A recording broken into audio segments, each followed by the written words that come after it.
શું અલ નીનો હંમેશા કચ્છમાં દુષ્કાળ લાવે છે?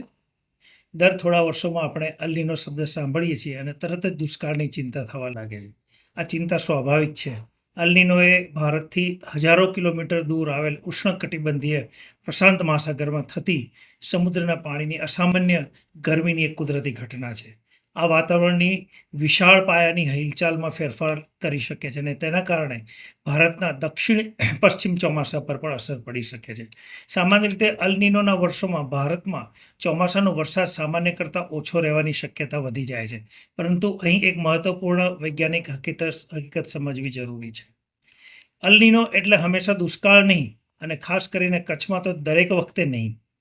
ભારતીય હવામાન વિભાગ એટલે કે IMDના લાંબા ગાળાના આંકડા આ વાતને સ્પષ્ટ રીતે દર્શાવે છે. 1950 પછી ભારતે લગભગ એલ નીનોના ઘણા વર્ષો જોયા છે, પરંતુ તેમાંથી માત્ર આશરે અડધા જ વર્ષોમાં જ ભારતનો જે ચોમાસાનો સમગ્ર વરસાદ છે એ સામાન્ય કરતાં ઓછો રહ્યો છે. તેની અસર સમગ્ર દેશમાં એકસરખી પણ નથી હોતી અને ચોમાસાના ચારેય મહિનામાં પણ સમાન નથી હોતી. ખાસ કરીને ચોમાસાના અંતિમ તબક્કામાં તેની અસર વધુ સ્પષ્ટ જોવા મળતી હોય છે. ગુજરાત માટે આ વાત બહુ જ રસપ્રદ બની જાય છે. ગુજરાતનો મોટો ભાગ સાઉથ વેસ્ટ મોન્સૂન ઉપર આધારિત છે, પરંતુ રાજ્યના જુદા જુદા વિસ્તારોમાં વરસાદનું પ્રમાણ અને તેની અનિયમિતતા ઘણી અલગ અલગ છે. કચ્છની વાત કરીએ તો કચ્છમાં વરસાદ ઓછો પણ છે અને અનિયમિત પણ છે. કચ્છ મૂળભૂત રીતે સેમી એરિડ અથવા તો એરિડ પ્રદેશ તરીકે ઓળખાય છે.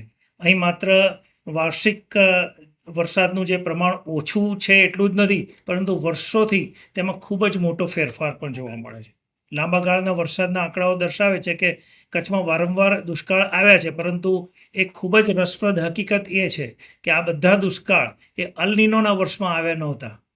અને IMDના ઐતિહાસિક વિશ્લેષણ મુજબ સૌરાષ્ટ્ર અને કચ્છમાં લાંબા સમયગાળામાં આશરે લગભગ 30 જેટલા દુષ્કાળના વર્ષો નોંધાયા છે, પરંતુ તેમાંથી માત્ર લગભગ 50% જેટલા દુષ્કાળ અલ નીનો સાથે સંકળાયેલા છે. એટલે સરળ ભાષામાં આપણે કહીએ તો કચ્છ અને સૌરાષ્ટ્રના અડધાથી વધુ દુષ્કાળ અલ નીનોના વર્ષોમાં આવ્યા નહોતા. આ હકીકત આપણને એક મહત્વપૂર્ણ વૈજ્ઞાનિક પાઠ શીખવે છે કે કચ્છના દુષ્કાળને માત્ર અલ નીનોથી સમજાવી શકાય નહીં.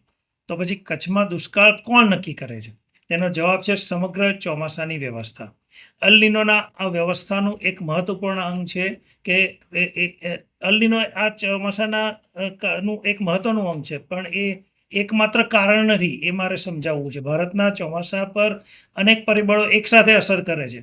પ્રશાંત મહાસાગર એટલે જેને ENSO કહીએ છીએ, હિન્દ મહાસાગર જેને ઇન્ડિયન ઓશન ડાયપોલ આપણે કહીએ છીએ, અરબી સમુદ્ર, હિમાલય અને તિબેટનું વાતાવરણ, ચોમાસાની પવન વ્યવસ્થા, સ્થાનિક હવામાનની પ્રણાલીઓ, આ બધા પરિબળો એકબીજા સાથે જોડાયેલા છે.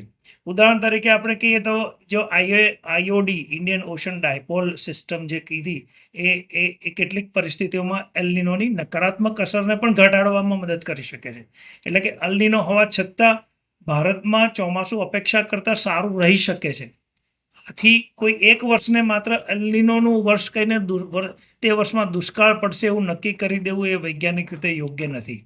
માત્ર કેટલો વરસાદ પડ્યો તે જ મહત્વનું નથી, પણ કચ્છ જેવા શુષ્ક પ્રદેશ માટે એક બીજી વાત પણ બહુ મહત્વપૂર્ણ છે કે વરસાદ કેટલો પડ્યો તે એટલું જ મહત્વનું છે કે વરસાદ ક્યારે અને કેવી રીતે પડ્યો એ પણ મહત્વનું છે. વરસાદનું વિતરણ, જેને આપણે ડિસ્ટ્રીબ્યુશન, રેઇનફોલ ડિસ્ટ્રીબ્યુશન કહીએ છીએ, એ ઘણી વખત એ કુલ વરસાદ જેટલું જ મહત્વ ધરાવે છે. એટલે કે શું અલ નીનો દુષ્કાળ લાવે છે?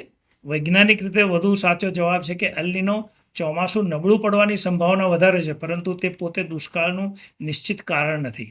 આથી એલ નીનોના કારણે કચ્છમાં દુષ્કાળ પડ્યો એવું સીધું કહેવા કરતાં એલ નીનો એ નબળા ચોમાસાની સંભાવના વધારી હતી અને અન્ય હવામાનના જે પરિબળો છે એ મળીને દુષ્કાળની પરિસ્થિતિ ઊભી કરી, એવું કહેવું વૈજ્ઞાનિક રીતે વધુ યોગ્ય ગણાય છે. જેમ આજે કચ્છ માટે એવું સમજવું જરૂરી છે કે કચ્છે સદીઓથી વરસાદની અનિશ્ચિતતા અને દુષ્કાળનો સામનો કર્યો છે, અને આ પ્રદેશ માટે દુષ્કાળ કોઈ નવી ઘટના નથી, પરંતુ આજના સમયમાં વસ્તી, ખેતી, પશુપાલન, ઉદ્યોગ અને પાણીની માંગ વધી રહી છે. તેથી માત્ર એ જાણવું પૂરતું જ નથી કે આ વર્ષે અલ નીનો છે કે નહીં, આપણે એ પણ સમજવું જરૂરી છે કે ચોમાસાની શરૂઆત ક્યારે થશે, વરસાદ કેટલો અને ક્યારે પડશે, વરસાદ કેટલા દિવસના અંતરે આવશે, ભારે વરસાદની ઘટનાઓ વધશે કે ઘટશે, ભૂગર્ભનું પુનર્ભરણ રિચાર્જ થશે કે નહીં થાય, અને લાંબા ગાળે કચ્છના જળસ્ત્રોતો પર તેની શું અસર થશે. એટલે આપણે અલ નીનોને દુષ્કાળની આગાહી તરીકે નહીં, પરંતુ ચેતવણીનો સંકેત તરીકે જોવો જોઈએ.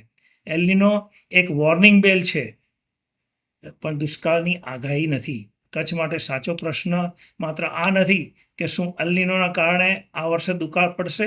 તેના બદલે આપણે એક વધુ મહત્વનો પ્રશ્ન પૂછવો જોઈએ કે આવતું ચોમાસું આપણને શું સંકેત આપી રહ્યું છે, અને વરસાદ આવે અથવા ન આવે તે પહેલાં આપણે કેટલી સારી તૈયારી કરી શકીએ છીએ. કચ્છની શક્તિ તેના વરસાદની માત્રામાં નથી, તેની શક્તિ તેની બદલતી કુદરતી પરિસ્થિતિને સમજવાની અને તેની સાથે જ સમજદારીપૂર્વક જીવવાની ક્ષમતામાં છે.